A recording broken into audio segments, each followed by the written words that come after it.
Ladies and gentlemen, this is a 2023 Honda Civic EXL, and I love this vehicle. I love the look up front. I think it's modern. I like the jewel looking headlights. I love the placement of the DRL. I like that the front end is not super tall with too much grille.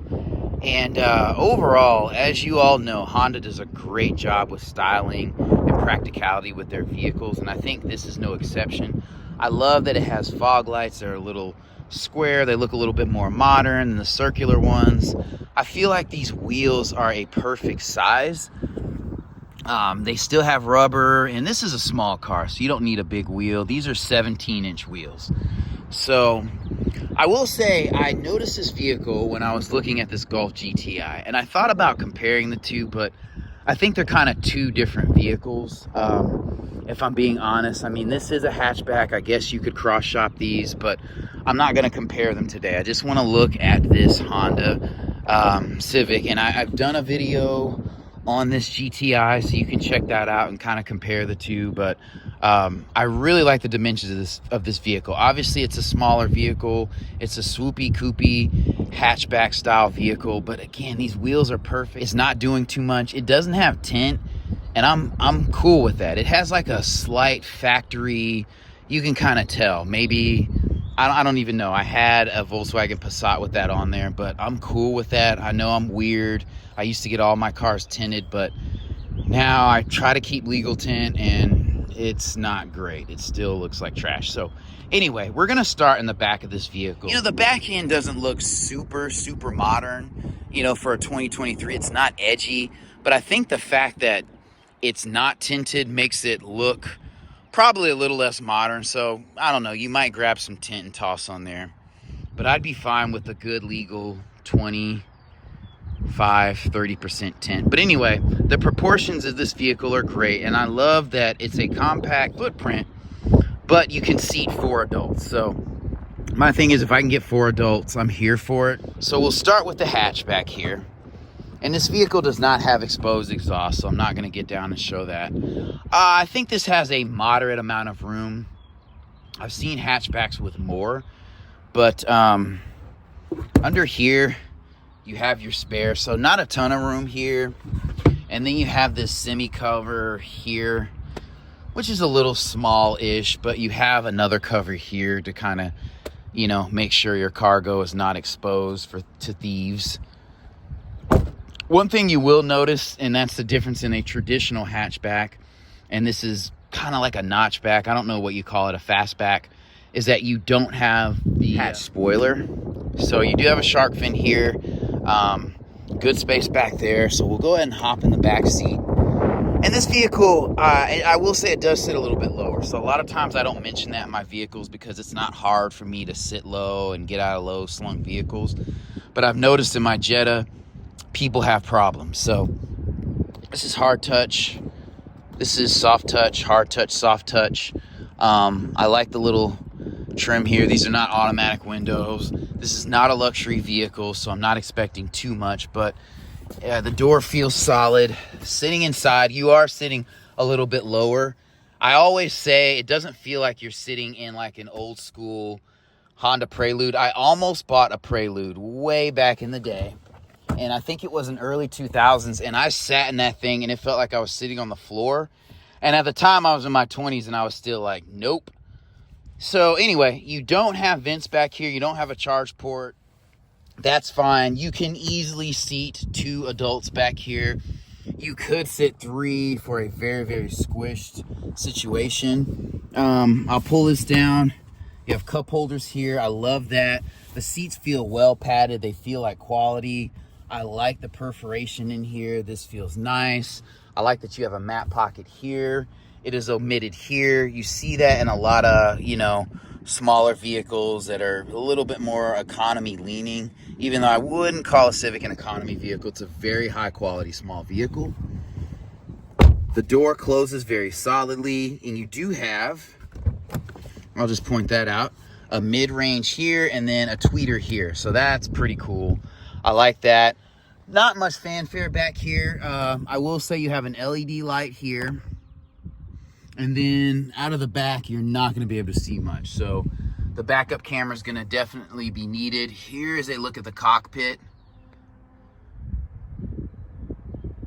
So this vehicle does have a 1.5 liter 4-cylinder. The hood here is the rub. So the good part is that this is a 1.5 liter turbocharged Honda engine. You're not going to get away from turbocharging in 2023 very much.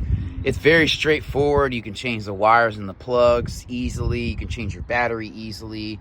Your little teeny tiny air boxes here, very nice. I like that. If you're ever under the hood of a 97, 98 Accord, you will see that same container or canister for coolant. So that's something to note. I mean, you know, if I had to trust somebody with a turbo, it'd be Honda. I'm sure this is a quality engine that doesn't preclude it from complications and additional maintenance, you know, that kind of thing. It's going to be a high pressure system. It's going to have a intercooler, that kind of thing.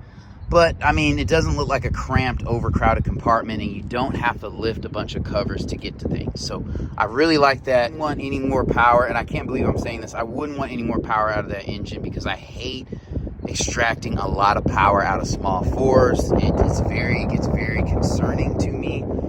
That's just me. But yeah, I like this engine compartment. The rub, I almost forgot to say it, is that this vehicle does have a CVT. And I do have mixed feelings about them. I have a friend that has an Altima. She got it, the one that I reviewed, with like 30,000 miles. And now she has it over 100, has not had one issue with the CVT. So I feel like Honda is probably going to be more responsible with their CVTs, but this is probably a smaller one tied to a smaller, you know, engine. So hopefully it goes well. That's the only drawback I have with this drivetrain. Very, very good power. I like that. Not a bad angle on this vehicle. So we'll go ahead and hop into the front seat here. The doors feel solid. They don't feel super thick. I mean, it's a small vehicle, but I do like that this inlay here, this piano black inlay is dope. This is hard touch, soft touch here, soft touch here. Auto front windows, you know, the back are not. You have automatic mirrors. They're not heated. That's okay. You don't need every feature in every vehicle. I like the steering wheel, honestly. I wish it was flat bottom, but that's okay. These feel better than they did on that HRV that I showed you. That one had a lot of flex with this honeycomb design, but this is very nice. I do not know what that is. If you're a Honda person, you probably do. It has forward collision warning.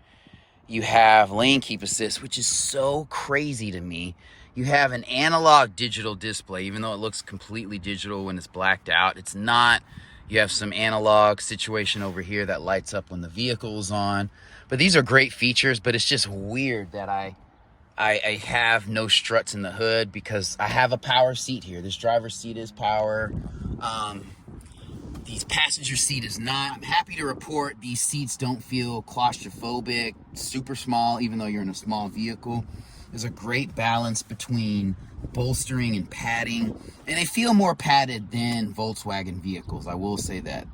The Golf has firmer seats. There's good cushioning here. I like the perforation here. Interestingly, you don't have heated seats, which to me comes before lane keep assist, but I don't know. A lot of times Honda does that safety sense thing and they omit other features. A continuation of this honeycomb here. You have charge options here, USB-A, regular charge port. I wish this was a knob or a button, but again, this is a small vehicle. You're not going to have all that.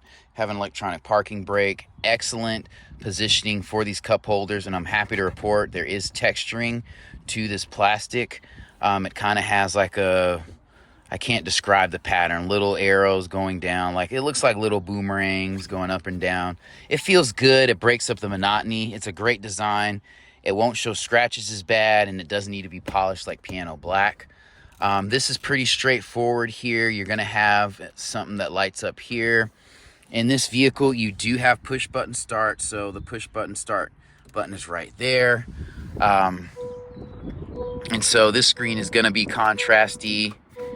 And this does look tacked on, but you know what? That's okay. That's okay. Sorry the sunlight is kind of beaming down on us. You know, it's a small vehicle. There's not a ton of space, so Honda did what they could. The cabin just looks good to me. It looks very, very nice. The stitching kind of breaks up the monotony, and it doesn't look Teutonic. You have little tweeter speakers in here, so it looks like you have an 8-speaker sound system in here, which is cool. Here's the back. Here's the sunroof. I normally like a darker headliner, but this material feels less prone to staining. It's a little bit more tan than your ash gray that you see in other vehicles, so I like that. You do have LED lighting in here. It's not going to be as harsh on the eyes. And you do have a little light for your vanity mirror, so I love that. Overall, this is a continuation of Honda greatness. This is comfortable. Brake hold here. You have your little cubby in here. I'm not mad at it. This is a very, very solid look for Honda. These controls are very straightforward. Your headlight controls are here on that stock. You have your wipers there. You know, I'm here for it. Little baby horn. But overall, very, very high quality vehicle. It has the quality of a mid-sized vehicle like a Camry and Accord, and I love that they did not cheap out on this smaller profile. And really, if your maximum is like 4 adults that you carry around, this is a great option. It's going to be good on gas. And to me, I like this better than the hatchback Mazda 3. I think this has a bit more utility. You know, it looks a little bit more mature and adult-like. That one looks upscale, but I don't know. This has a little bit more practicality